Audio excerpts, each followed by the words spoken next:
ಇದೊಂದು ಪಲ್ಯ ಪುಡಿನ ನೀವು ಮನೆಯಲ್ಲೇ ಮಾಡಿಟ್ಕೊಂಡ್ರೆ ಆಯಿತು. 50ಕ್ಕಿಂತಲೂ ಜಾಸ್ತಿ ಯಾವ ಪಲ್ಯ ಬೇಕಾದರೂ ನೀವು ನೆನೆದಾಗ ತುಂಬಾ ಸುಲಭವಾಗಿ ಮಾಡ್ಬೋದು. ಹಲೋ, ನಮಸ್ತೆ ಎಲ್ರಿಗೂ, ಹೇಗಿದ್ರೆಲ್ಲ? ನನ್ನ ಇವತ್ತಿನ ವಿಡಿಯೋದಲ್ಲಿ ಒಂದು ಸೂಪರ್ ಆಗಿರುವಂತಹ ಪಲ್ಯದ ಪೌಡರನ್ನು ಹೇಗೆ ಮನೆಯಲ್ಲೇ ತುಂಬಾ ಸುಲಭವಾಗಿ ಮಾಡಿಟ್ಕೋಬೋದು ಅನ್ನೋದನ್ನು ಹೇಳ್ಕೊಡ್ತಾ ಇದ್ದೀನಿ. ಒಂದ್ಸರಿ ನೀವು ಈ ಪಲ್ಯದ ಪುಡಿಯನ್ನು ಮಾಡಿದರೆ ಯಾವುದೇ ಪಲ್ಯ ಮಾಡಿ ತುಂಬಾ ಸುಲಭವಾಗಿ ಮಾಡ್ಬೋದು, ತುಂಬಾ ಕಮ್ಮಿ ಟೈಮಲ್ಲಿ ಮಾಡ್ಬೋದು, ರುಚಿಯಾಗಿ ಮಾಡ್ಬೋದು. ಈ ಒಂದು ಪಲ್ಯದ ಪುಡಿಯಿಂದ ನಿಮಗೆ 50ಕ್ಕಿಂತಲೂ ಜಾಸ್ತಿ ಪಲ್ಯಗಳನ್ನು ತುಂಬಾ ಸುಲಭವಾಗಿ ಮಾಡ್ಬೋದು. ಈ ರೆಸಿಪಿ ನೋಡಿ ಟ್ರೈ ಮಾಡಿ, ಖಂಡಿತವಾಗ್ಲೂ ನಿಮಗೆ ತುಂಬಾ ಇಷ್ಟ ಆಗುತ್ತೆ, ತುಂಬಾ ಇದು ಟೈಮ್ ಸೇವ್ ಮಾಡುತ್ತೆ.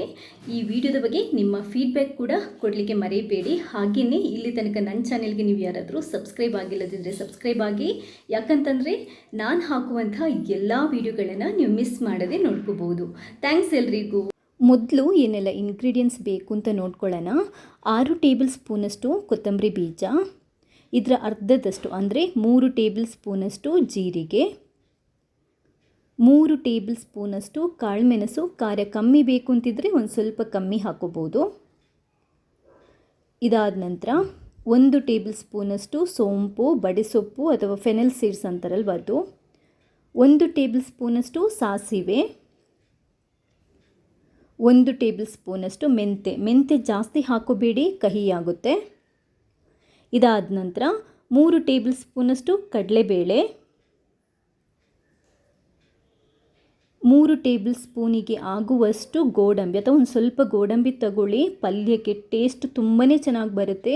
3 ಟೇಬಲ್ ಸ್ಪೂನ್ಗಾಗುವಷ್ಟು ಹಸಿ ನೆಲಗಡಲೆ, ಇದೆರಡನ್ನು ಹಾಕೋದ್ರಿಂದ ರುಚಿ ತುಂಬಾ ಚೆನ್ನಾಗಿ ಬರುತ್ತೆ. 1 ಟೇಬಲ್ ಸ್ಪೂನಷ್ಟು ಅರಿಶಿನ ಪುಡಿ, ಅರ್ಧ ಟೇಬಲ್ ಸ್ಪೂನಷ್ಟು ಇಂಗು. ಇಷ್ಟಾದ ನಂತರ ಈಗ ಖಾರಕ್ಕೆ ಒಂದು 15 ಬ್ಯಾಡಗಿ ಮೆಣಸು, 5 ಖಾರ ಮೆಣಸು, ಸ್ವಲ್ಪ ಕರಿ ಲೀವ್ಸು, 1-2 ಪಲಾವ್ ಎಲೆ. ಗರಂ ಮಸಾಲೆ ಇಂಗ್ರೀಡಿಯೆಂಟ್ಸ್ ಸ್ವಲ್ಪ ಫ್ಲೇವರಿಗೆ ಹಾಕೋಬೋದು, ಜಾಸ್ತಿ ಹಾಕೋಬೇಡಿ. 1 ಜಾವಿತ್ರಿ, ಒಂದು ಸ್ವಲ್ಪ ಚಕ್ಕೆ, 2 ಕಪ್ಪು ಏಲಕ್ಕಿ, 5 ಹಸಿರು ಏಲಕ್ಕಿ, 5 ಲವಂಗ. ಗರಂ ಮಸಾಲ ಜಾಸ್ತಿ ಹಾಕೋಬೇಡಿ, ಹಾಕಿಲ್ಲದಿದ್ರೂ ನಡೀತದೆ. ಈ ಮೆಣಸು ಮತ್ತು ಗರಂ ಮಸಾಲೆ ಇಂಗ್ರೀಡಿಯೆಂಟ್ಸನ್ನ ನಾವು ಒಟ್ಟಿಗೆ ಹುರ್ಕೋಬೋದು. ಇವು 3 ಒಟ್ಟಿಗೆ ಹುರ್ಕೋಬೋದು. ಇವುಗಳನ್ನೆಲ್ಲ ನಾವು ಹುರಿದುಕೊಂಡೇ ಪುಡಿ ಮಾಡ್ಕೊಳ್ಳೋದು, ಯಾಕಂತಂದರೆ ಫ್ಲೇವರ್ ತುಂಬಾ ಚೆನ್ನಾಗಿ ಬರುತ್ತೆ. ಅರಿಶಿನ ಮತ್ತು ಇಂಗನ್ನು ಹುರಿಯೋ ಹಾಗಿಲ್ಲ.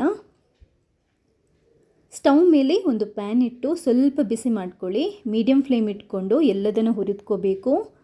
ಮೊದಲು ಗೋಡಂಬಿ, ನೆಲಗಡಲೆ ಮತ್ತು ಕಡಲೆಬೇಳೆ ಇವುಗಳನ್ನು ಒಟ್ಟಿಗೆ ಹುರ್ಕೋಬೋದು. ನೀಟಾಗಿ ಹುರಿದ್ಕೊಳ್ಳಿ. ಈ ಗೋಡಂಬಿ ಅದಾದ ನಂತರ ಕಡಲೆಬೇಳೆ ಮತ್ತು ನೆಲಗಡಲೆ ಹಾಕೋದ್ರಿಂದ ಗ್ರೇವಿ ತಿಕ್ಕಾಗಿ ಬರುತ್ತೆ, ಪಲ್ಯ ದಪ್ಪ ಬರುತ್ತೆ, ಪಲ್ಯ ರುಚಿಯಾಗಿ ಬರುತ್ತೆ, ತುಂಬಾ ಚೆನ್ನಾಗಿ ಬರುತ್ತೆ. ನೀವು ರೆಸ್ಟೋರೆಂಟ್ಗಳಲ್ಲಿ ತಿಂತೀರಲ್ವ, ಆ ಟೇಸ್ಟ್ ಇರುತ್ತೆ ಪಲ್ಯಗಳಿಗೆ. ಅದನ್ನ ಸ್ವಲ್ಪ ಹುರಿದಾದ ನಂತರ ತೆಗೆದಿಟ್ಕೊಂಡು ಬಿಡಿ. ಯಾವುದನ್ನು ಕೂಡ ಅಷ್ಟೇ ನಾವು ಕರಟಿಸಬಾರ್ದು. ಕೊತ್ತಂಬರಿ ಬೀಜ, ಜೀರಿಗೆ, ಕಾಳುಮೆಣಸು, ಅದಾದ ನಂತರ ಸೊಂಪು, ಬಡೆಸೊಪ್ಪಿರುತ್ತಲ್ಲ ಅದು, ಸಾಸಿವೆ ಮತ್ತು ಮೆಂತೆ, ಇವುಗಳೆಲ್ಲದನ್ನು ನಾವು ಒಟ್ಟಿಗೆ ಹಾಕಿ ಹುರಿದ್ಕೋಬೋದು. ಎಲ್ಲದನ್ನು ಅಷ್ಟೇ ಮೀಡಿಯಮ್ ಫ್ಲೇಮ್ ಇಟ್ಕೊಂಡು ಸ್ವಲ್ಪ ಹುರಿದಾಗ ನಿಮಗೆ ಎಲ್ಲ ಇಂಗ್ರೀಡಿಯೆಂಟ್ಸ್ ಅದಷ್ಟೇ ಅರೋಮಾ ಬರುತ್ತೆ. ಅರೋಮಾ ಬರೋ ತನಕ ಹುರಿದ್ಕೋಬೇಕು, ಅಥವಾ ಸ್ವಲ್ಪ ಲೈಟ್ ಕಲರ್ ಬರೋ ತನಕ ಹುರಿದ್ಕೋಬೇಕು. ಕರಟಿಸಬಾರ್ದು, ಕರಟಿಸಿದರೆ ಫ್ಲೇವರ್ ಕಹಿ ಆಗುತ್ತೆ.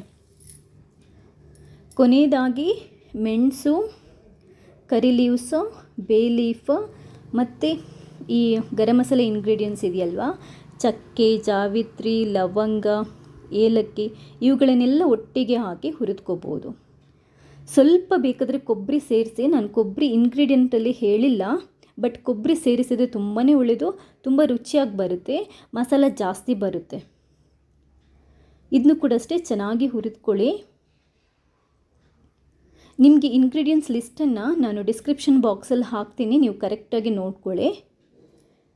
ಎಲ್ಲದನ್ನು ಹುರಿದ್ಕೊಂಡಾದ ನಂತರ ಒಂದು ಸ್ವಲ್ಪ ತಣ್ಣಗಾಗಲಿಕ್ಕೆ ಬಿಡಿ. ತಣ್ಣಗಾದ ನಂತರ ನಾನಿದನ್ನ 2 ಬ್ಯಾಚಲ್ಲಿ ಗ್ರೈಂಡ್ ಮಾಡ್ತೇನೆ, ಒಟ್ಟಿಗೆ ಆಗಲ್ಲ. ಫಸ್ಟ್ ಇವಾಗ ಈ ಮೆಣಸು ಇದೆಲ್ಲ ಹಾಕ್ಕೊಂಡು ಗ್ರೈಂಡ್ ಮಾಡ್ತೀನಿ. ನೀಟಾಗಿ ಪುಡಿ ಮಾಡ್ಕೊಳ್ಳಿ. ನೋಡಿ, ಪಲ್ಯ ಪುಡಿ ನಾವು ಕೊಬ್ಬರಿ ಮತ್ತು ನೆಲಗಡಲೆ ಎಲ್ಲ ಹಾಕಿರೋದ್ರಿಂದ ತುಂಬ ಸಣ್ಣಗೆ ಅಂದರೆ ತುಂಬ ನುಣ್ಣಗೆ ಆಗಲ್ಲ, ಸ್ವಲ್ಪ ತರಿ ಇರುತ್ತೆ. ಪಲ್ಯಕ್ಕೆ ಏನು ತೊಂದರೆ ಇಲ್ಲ. ಎರಡನೇ ಬ್ಯಾಚಲ್ಲಿ ನಾನು ಗ್ರೈಂಡ್ ಮಾಡಿದಾಗ ಕೊತ್ತಂಬರಿನೇ ಜಾಸ್ತಿ ಇತ್ತು, ಅದಕ್ಕೆ ಈ ಥರ ಕಲರ್ ಬಂದಿದೆ. ಇವಾಗ ಎರಡನ್ನು ಕೂಡ ಮಿಕ್ಸಿಂಗ್ ಬೌಲಿಗೆ ಹಾಕಿ ನೀಟಾಗಿ ಮಿಕ್ಸ್ ಮಾಡ್ಕೊಳ್ಳಿ. ಕೊನೆಗೆ ನಾವು ಅರಿಶಿನ ಪುಡಿ ಮತ್ತು ಇದನ್ನು ಹಾಕಿ ನೀಟಾಗಿ ಮಿಕ್ಸ್ ಮಾಡ್ಕೊಳ್ಳಿ. ನೋಡಿ, ಸೂಪರ್ ಆಗಿರುವಂತಹ ಪಲ್ಯದ ಪುಡಿ ರೆಡಿಯಾಗಿದೆ. ನಿಮಗೆ ಪಲ್ಯ ಪುಡಿ ಸಾಂಬಾರು ಪುಡಿಯಷ್ಟು ತುಂಬಾ ನಿಮಗೆ ನೈಸಾಗಿ ಬರಬೇಕು ಅಂತಿಲ್ಲ, ಸ್ವಲ್ಪ ತರಿ ಆಗಿದ್ರೇ ಒಳ್ಳೆಯದು. ಯಾಕಂತಂದರೆ ಪಲ್ಯ ಡ್ರೈ ಮಾಡ್ತೀವಲ್ವ, ಆದ್ದರಿಂದ ತರಿ ಆಗಿದ್ರೇ ಒಳ್ಳೆಯದು. ಒಂದು ಸರಿ ಮಾಡಿಟ್ರೆ ನೀವೊಂದು ಡಬ್ಬದಲ್ಲಿ ಹಾಕಿಟ್ರೆ ಎಷ್ಟು ದಿನ ಬೇಕಾದರೂ ನಾವು ಸ್ಟೋರ್ ಮಾಡಿಟ್ಟು ಯಾವಾಗ ನೆನೆದಾಗ ನಾವು ಪಲ್ಯನ ಮಾಡ್ಬೋದು. ಇವಾಗ ಇದರಲ್ಲಿ ಆಲೂ ಪಲ್ಯನ ಮಾಡೋದು ತೋರಿಸ್ತೀನಿ ನಾನು. ಒಂದು ಸ್ವಲ್ಪ ಪ್ಯಾನನ್ನು ಬಿಸಿ ಮಾಡಿಕೊಂಡು 2 ಟೇಬಲ್ ಸ್ಪೂನಷ್ಟು ಅಡುಗೆ ಎಣ್ಣೆ ಹಾಕ್ಕೊಂಡು ಸ್ವಲ್ಪ ಸಾಸಿವೆ ಹಾಕ್ಕೊಂಡು ಸಿಡಿಸ್ತಾ ಇದ್ದೀನಿ. ಸಾಸಿವೆ ಸಿಡಿದ ನಂತರ ಈರುಳ್ಳಿ ಮತ್ತು ಸ್ವಲ್ಪ ಕರಿ ಲೀವ್ಸು, ಒಂದು ಚಿಕ್ಕ ಈರುಳ್ಳಿ ಮತ್ತು ಸ್ವಲ್ಪ ಕರಿ ಲೀವ್ಸ್ ಹಾಕ್ಕೊಂಡು ಇದನ್ನ ನೀಟಾಗಿ ಫ್ರೈ ಮಾಡ್ಕೊತಾ ಇದ್ದೀನಿ. ಈರುಳ್ಳಿ ಬಾಡಬೇಕು. ಬಾಡಿದಾದ ನಂತರ ಇವಾಗ ನಾನು ಇದಕ್ಕೆ 1 ಟೊಮೆಟೊನ ಕಟ್ ಮಾಡ್ಕೊಂಡು ಹಾಕ್ಕೊತಾ ಇದ್ದೀನಿ. ಟೊಮೆಟೊನ ಒಂದು ಸ್ವಲ್ಪ ಸ್ಮೂತ್ ಆಗೋ ಥರ, ಮೆದು ಆಗೋ ಥರ ಫ್ರೈ ಮಾಡ್ಕೋಬೇಕು. ಅದಾದ ನಂತರ ಇದಕ್ಕೆ ನಾನು ಬೇಯಿಸಿದಂತಹ ಒಂದು ದೊಡ್ಡ ಆಲೂಗಡ್ಡೆ ಮತ್ತು ಒಂದು ಕ್ಯಾರೆಟ್ ಹಾಕ್ಕೊಂಡಿದ್ದೇನೆ. ಎರಡನ್ನು ಕೂಡ ನೀಟಾಗಿ ಕಟ್ ಮಾಡಿಕೊಂಡು ಉಪ್ಪು ಹಾಕಿ ಬೇಯಿಸಿಟ್ಟಿದ್ದೇನೆ. ಇವಾಗ ಇದಕ್ಕೆ ಸ್ವಲ್ಪ ಚಿಟಿಕೆ ಅರಶಿನ, ಸ್ವಲ್ಪ ಖಾರಕ್ಕೆ ಬೇಕಿದ್ರೆ ಒಂದು ಸ್ವಲ್ಪ ಖಾರ ಪುಡಿ ಹಾಕ್ಕೊಳ್ಳಿ. ಇವಾಗ ಇದಕ್ಕೆ ನಾನು 2 ಟೇಬಲ್ ಸ್ಪೂನಷ್ಟು ಪಲ್ಯದ ಪುಡಿಯನ್ನು ಹಾಕ್ಕೊತಾ ಇದ್ದೀನಿ. ನೋಡಿ, ನಾವಿವಾಗ ರೆಡಿ ಮಾಡಿದ್ವಲ್ವ, ಅದೇ ಪಲ್ಯದ ಪುಡಿಯನ್ನು ಹಾಕ್ಕೊತಾ ಇರೋದು. ನಿಮಗೆ ಡ್ರೈ ಪಲ್ಯ ಬೇಕು ಅಂತಂದರೆ ನೀವು ಇದಕ್ಕೆ ಜಾಸ್ತಿ ನೀರು ಹಾಕಬೇಕಾಗಿಲ್ಲ, ಹೀಗೇ ಫ್ರೈ ಮಾಡ್ಕೊಳ್ಳಿ. ಉಪ್ಪು ಬೇಕಾದರೆ ರುಚಿಗೆ ನೋಡಿಕೊಂಡು ಅಡ್ಜಸ್ಟ್ ಮಾಡ್ಕೊಳ್ಳಿ. ಸ್ವಲ್ಪ ಗ್ರೇವಿ ಟೈಪ್ ಬೇಕು ಅಂತಿದ್ರೆ ಇದಕ್ಕೊಂದು ಸ್ವಲ್ಪ ನೀರನ್ನು ಹಾಕ್ಕೊಳ್ಳಿ. ನಾನು ಜಾಸ್ತಿ ನೀರು ಹಾಕ್ತಾ ಇಲ್ಲ, ಜಸ್ಟ್ ಒಂದು 4-5 ಸ್ಪೂನಷ್ಟು ನೀರನ್ನು ಹಾಕ್ಕೊಂಡು ಚೂರು ಉಪ್ಪನ್ನು ಹಾಕಿ ಅಡ್ಜಸ್ಟ್ ಮಾಡ್ತಾ ಇದ್ದೇನೆ.